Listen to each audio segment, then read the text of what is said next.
Hello guys, magandang umaga, video for today, Pulanda Vlog. Magluluto tayo guys ng gulay, malunggay, kangkong, pinaghahalo ko, alugbati, yan. Maglauwi tayo. Maglauwi tayo ng gulay para pangpahabang buhay guys. Sabi ko magulay muna kasi kailangan magulay. Kailangan namin magulay. Kailangan tipid-tipid.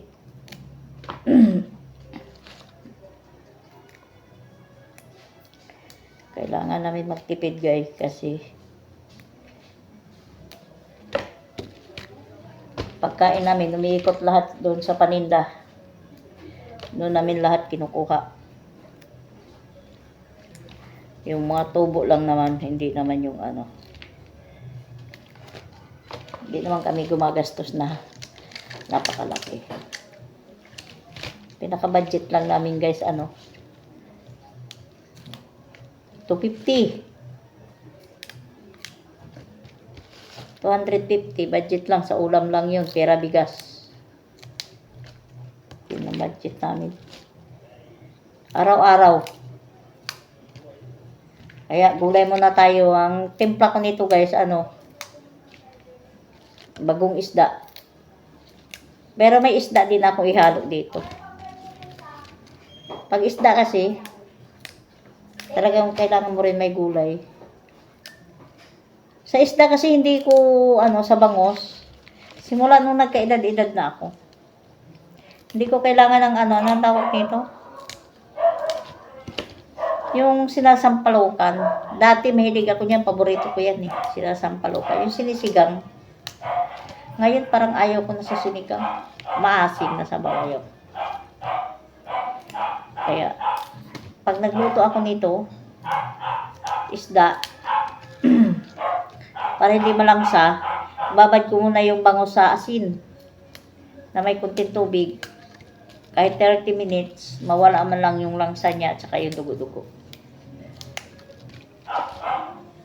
Tapos, lalagay ko lang yung anong tawag nito? Tanglad at saka luya.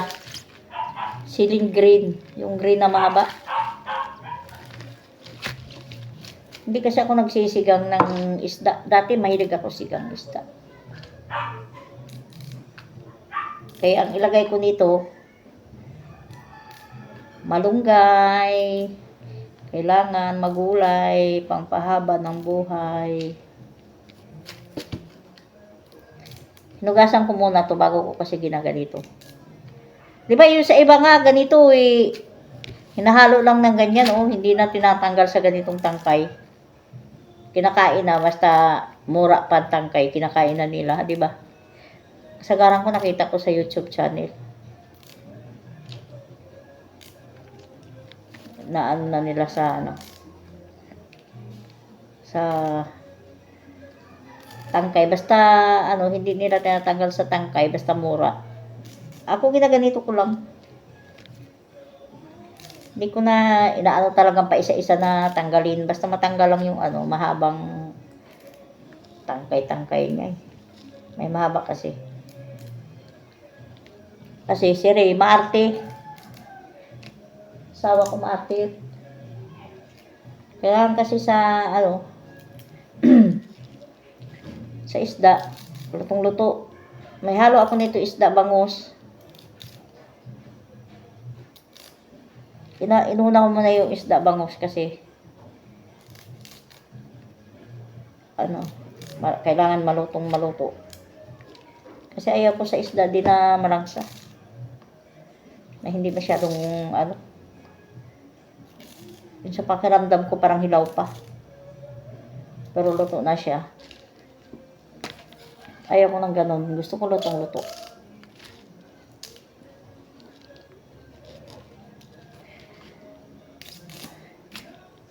Kailangan natin ng maggulay para pangpahaba ng buhay.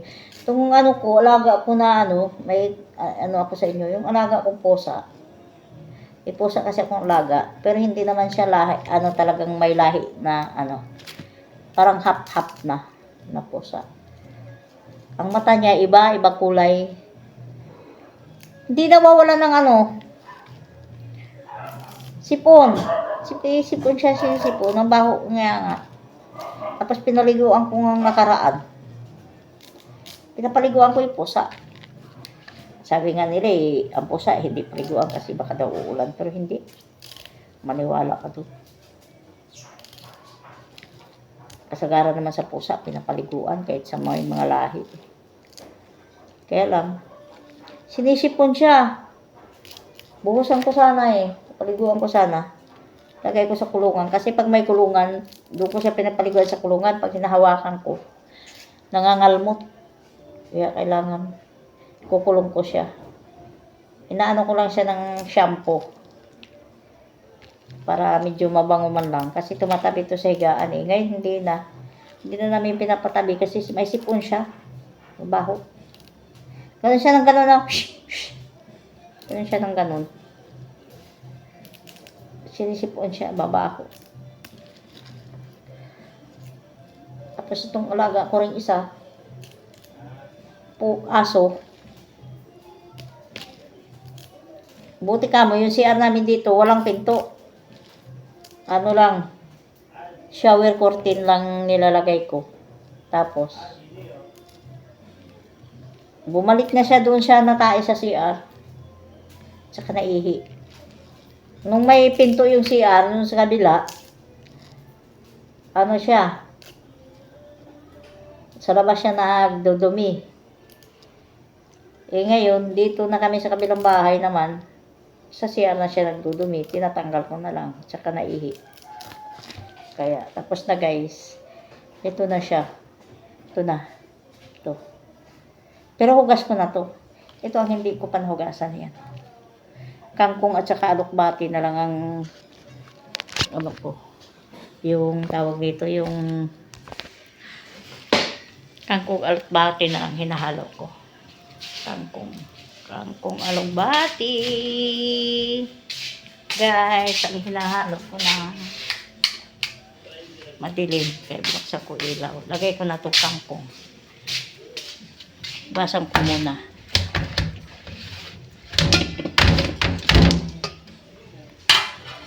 Kailangan mahugasan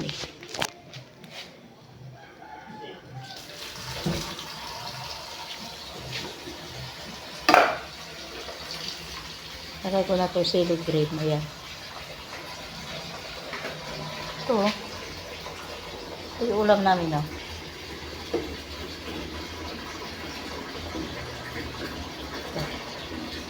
Bangos. Ayan, bangos. Binuhat ko pa sa sandok.